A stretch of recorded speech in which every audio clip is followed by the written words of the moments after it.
نحمده ونصلي على رسوله الكريم اما بعد فاعوذ بالله من الشيطان الرجيم بسم الله الرحمن الرحيم لئن شكرتم لأزيدنكم ولئن كفرتم ان عذابي لشديد صدق الله العظيم۔ 17 سپتمبر 2025 کو بحمد اللہ تعالی پاکستان اور سعودیہ کے درمیان ایک دفاعی معاہدہ ہوا ہے۔ مسلمانوں کے لیے، اہل پاکستان کے لیے یہ بہت ہی خوشی کی بات ہے۔ ہمیں اللہ جل شانہ کا اس پر شکر ادا کرنا چاہیے۔ اللہ جل شانہ کے سامنے سر بسجود ہونا چاہیے۔ 2 رکعت نماز نفل شکرانے کے ادا کرنے چاہیے، اس لیے کہ یہ بہت بڑا معاہدہ ہے۔ اس کی وجہ سے پاکستان کا وقار، پاکستان کی عزت بڑھ گئی ہے۔ اور اسی طرح افواج پاکستان نے جو اس سے پہلے بنیان مرصوص کے نام سے ایک مشن لڑا تھا، جس کے اندر اللہ جل شانہ نے اعلیٰ درجے کے اندر افواج پاکستان کو کامیابی عطا فرمائی، اسی کی بدولت تمام عرب ممالک کے اندر اور اسی طرح دیگر ممالک کے اندر بھی افواج پاکستان کی دہشت ان کے دلوں کے اندر بیٹھ گئی ہے، ان کے دماغوں کے اندر پیوست ہو گئی ہے کہ یہ ایک مضبوط فوج ہے جو دفاعی لحاظ سے اچھا کام کر رہی ہے، اور ہر ملک یہ چاہتا ہے کہ مسلمان فوج، پاکستان کی فوج ان کے دفاعی نظام کے اندر شامل ہو، اور ان کی جو دفاعی پالیسی ہے اس کے اندر افواج پاکستان کا حصہ ہو۔ اسی پیش نظر سعودیہ نے اپنی دفاعی پالیسی کے اندر اور دفاعی معاہدہ کے تحت مسلمانوں کے ساتھ، اہل پاکستان کے ساتھ معاہدہ کیا ہے۔ اب حرمین شریفین کی سیکورٹی، حفاظت یہ افواج پاکستان کی ذمہ ہے، اور یہ بہت بڑی سعادت کی بات ہے، اس لیے کہ اللہ کا گھر بیت اللہ ہے۔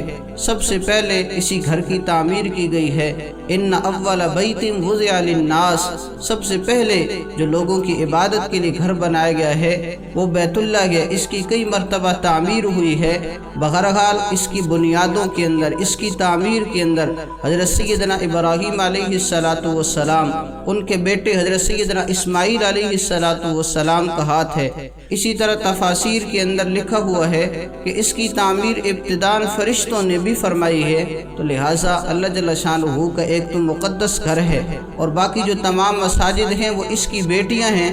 ایک مسجد کا کتنا ادب ہوتا ہے، کتنا احترام ہوتا ہے، تو بیت اللہ کا کتنا احترام ہوتا ہوگا۔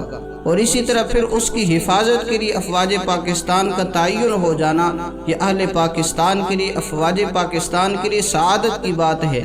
اس لیے اس دن کو بطور خوشی کے منایا جائے، لیکن خوشی ایسی نہیں کہ جس کے اندر خرافات ہو، جس کے اندر منکرات ہو، جس کے اندر جرائم ہوں، جس کے اندر معاصی کا ارتکاب ہو، بلکہ اللہ جل شانہ کا شکر ادا کیا جائے، اللہ جل شانہ کے سامنے سر بسجود ہونا چاہیے۔ اس لیے کہ اللہ قرآن کریم کے اندر ارشاد فرماتے ہیں لَإِن شَكَرْتُمْ لَأَزِيدَنَّكُمْ وَلَئِن كَفَرْتُمْ إِنَّ عَذَابِي لَشَدِيدٌ، کہ اگر تم شکر ادا کرو گے میں تمہاری نعمتوں کے اندر اضافہ کر دوں گا، اور اگر تم ناشکری کرو گے تو میں تمہاری نعمتوں کو چھین لوں گا۔ اس وجہ سے اللہ کی اس نعمت پر اللہ کا شکر ادا کرنا چاہیے، 2 رکعت نماز نفل پڑھنی چاہیے۔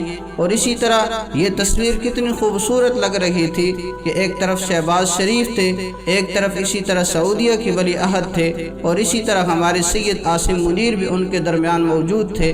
تو اتنی خوبصورت تصویر اور اسی طرح خوبصورت معاہدہ، تو اس پر اللہ جل شانہ کا شکر ادا کرنا چاہیے، اور پاکستان کے لیے، اہل پاکستان کو دعائیں کرنی چاہیے کہ اللہ جل شانہ اس کو قائم و دائم رکھے، اللہ جل شانہ اس کی ہمیشہ حفاظت فرمائے۔ اور اسی طرح جو سیلاب کی صورتحال بنی ہوئی ہے تو اس کے لیے بھی دعائیں فرمائیں، اللہ جل شانہ اس پانی کو وہاں پر لے جائے جہاں پر پانی کی ضرورت ہے، اور یہ جو سیلابی کیفیت ملک پاکستان کے اندر بنی ہوئی ہے یہ سیلابی کیفیت ختم ہو جائے، اہل پاکستان حفاظت کے اندر آ جائیں، اور یہ جو سیلاب نے تباہی مچائی ہے یہ تباہی ختم ہو جائے۔ جن کے گھر گئے ہیں اللہ جل شانہ انہیں نئے گھر عطا فرمائے، اور اسی طرح اللہ جل شانہ تمام آفت سماویہ سے اور اسی طرح دیگر آفات سے ملک پاکستان کی حفاظت فرمائے۔ پاکستان زندہ باد۔